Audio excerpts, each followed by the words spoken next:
In this video, I'm going to show you guys how you can clear cache on Spotify. So if your Spotify is taking a lot of space on your mobile phone, or your downloads are taking a lot of space on your mobile phone, I'm going to show you guys how you can clear all that. So your downloads and your cache on Spotify. So now let's do this. So to do this, let's tap on our profile at the top left corner of our screen. You can see the arrow on your screen. Tap on that there. That's your profile. And then we tap on settings here. Good. And now we move to the settings page. Now let's scroll down to data saving and offline.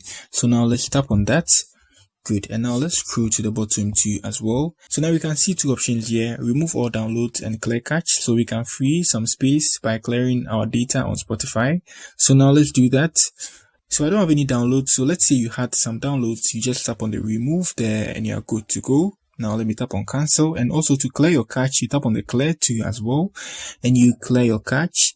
And that's it on how you clear your cache and also remove all downloads from Spotify. If you are new here, you give me a like, subscribe to my channel. You have any question, you let me know in the comment section. That's it for the video. Peace.